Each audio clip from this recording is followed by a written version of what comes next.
Welcome to the Belated Tech Channel's 45th edition of the Space and Tech History Rewind. We are reviewing the milestones that occurred on each day in the week of April 19th through April 25th in space exploration, science, and technology.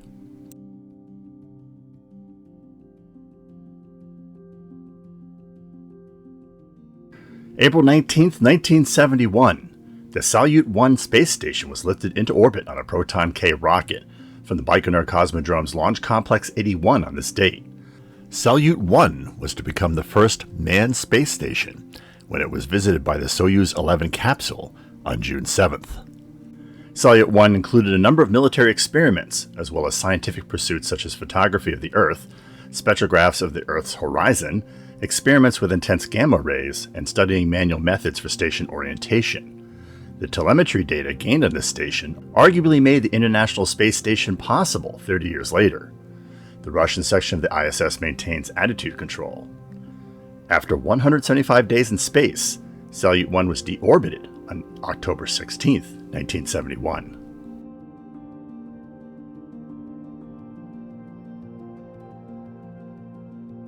April 20th, 1964, the first Picturephone transcontinental call was made between New York City and Anaheim, California on this date. The very first Picturephone call of any kind occurred in 1956 on a prototype. The device consisted of a telephone handset and a small matching TV. It allowed telephone users to see each other in fuzzy video of images as they carried on a conversation. When Picturephone debuted in 1964 at the World's Fair in New York, prices ranged from $16 to $27 for a 3-minute call between special booths AT&T set up in New York, Washington, and Chicago. It never became popular after it was briefly offered commercially in Chicago, and AT&T quietly discontinued the service in 1973. Fortunately, network-based video teleconferencing was invented shortly thereafter, and commercial video teleconferencing was introduced commercially in 1982. Video calls are now a built-in feature of Android, Windows, Linux, and iOS devices.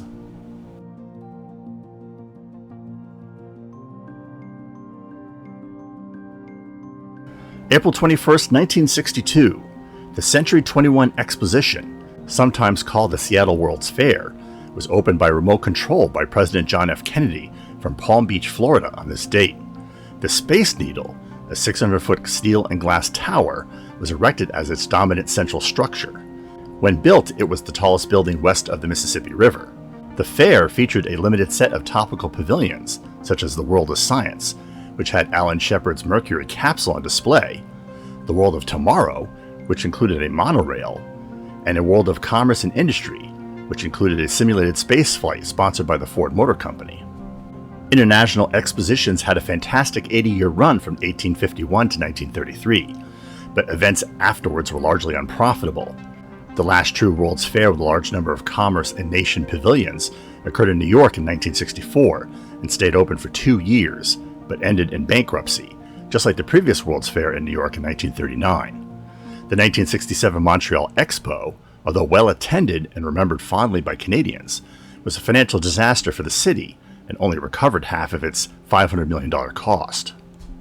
The appetite for such losses in exchange for a short-term boost in tourism and national pride was thereafter reserved for the Olympics, which continued that tradition with enthusiasm.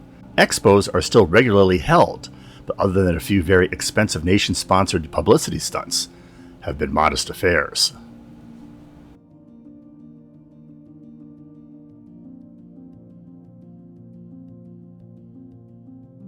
April 22nd, 1993, version 1.0 of the web browser Mosaic is released by the National Center for Supercomputing Applications on this date. It's the first software to provide a graphical user interface for the emerging World Wide Web, including the ability to display inline graphics. The lead Mosaic developer was Mark Andreessen, one of the future founders of Netscape. Netscape was later bought out by AOL and is now currently owned by Verizon, which also owns Yahoo, TechCrunch, and Engadget. Part of the appeal of Mosaic was its non-corporate origins, something that can still be found in 2021. Modern independent browsers that are alternatives to Chrome, Edge, and Safari include Brave, Firefox, Opera, and Vivaldi.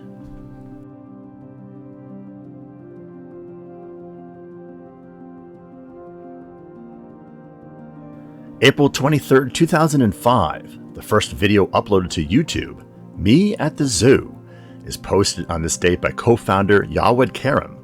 As of the date of this Rewind segment, the video has 160 million views. Karim is one of 3 founders of YouTube, the others being Chad Hurley and Steve Chen.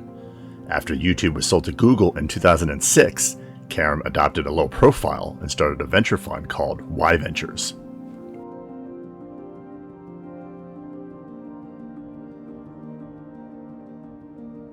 April 24, 1959. Testifying before the U.S. Senate Committee on Aeronautical and Space Sciences, Major General Bernard A. Shriver, commander of the Air Force Ballistic Missile Division, admitted on this date that all 3 military services were seriously studying the possibility of a base on the moon. While heretofore all such studies had been, quote, in the blue thinking, pressure from the Soviet Union's ambitions had crystallized a change in attitude about the idea. The Air Force's lunar base program was called LUNEX, the Navy's manned lunar landing program was called SLV, and the Army's concept for a lunar base was called Project Horizon. We covered Project Horizon in Milestone 72.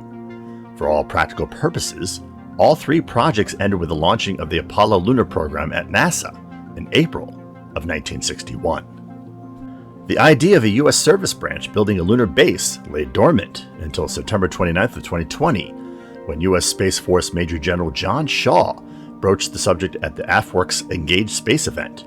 He said, quote, I think it will happen, but I think it's a long way off.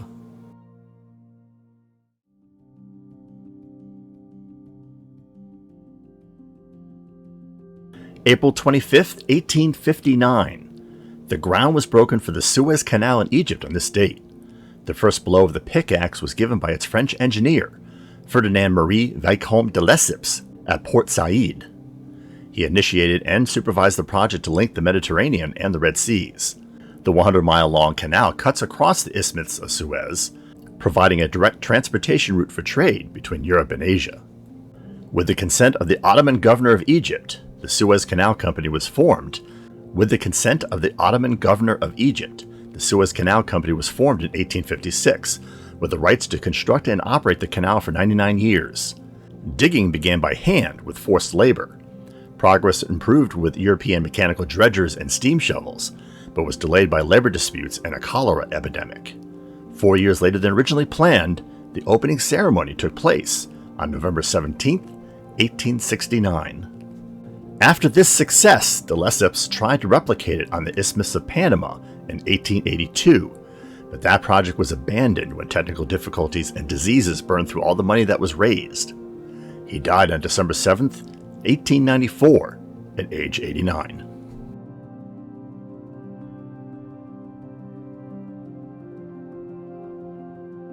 Before we get to the current event of the week, we wanted to see if you enjoyed this 45th episode of Belated Tech's The Space and Tech History Rewind.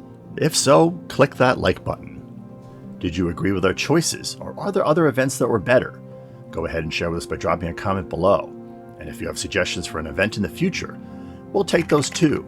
We'll credit events we pick for future videos to those viewers that post them. We hope you have been enjoying our content. Have we earned your subscription to our channel? If yes, and you have not yet taken the opportunity as of yet to subscribe, please take a moment to do so now, and click the bell notification icon so you don't miss upcoming videos. We want to continue delivering great content to you. You can always unsubscribe, and subscribing is free. On April 5, 2021, in a little-noticed ruling by the U.S. Supreme Court, Google was handed a victory over Oracle in a 10-year-old computer code theft case. Oracle had sued Google in 2010 over the use of 11,000 lines of code from the Java API in the Android operating system.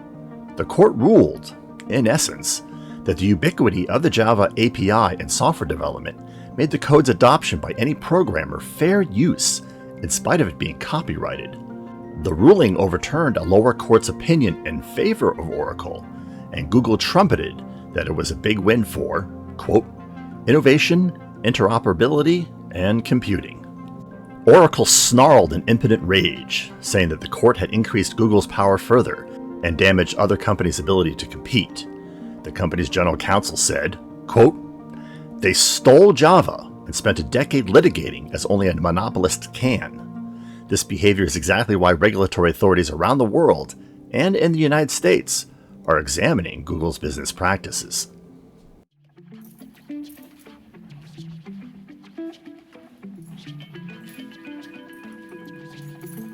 Links to some of our most recent episodes can be found in the description section below. You can peruse our entire 250 plus video library by looking at our playlists, which conveniently sort videos by subject. We announce all new videos on our microblogging accounts, as well as in the community feed for this channel. Want to know how to navigate our channel content? We refer to retrotech and innovation documentary segments as episodes.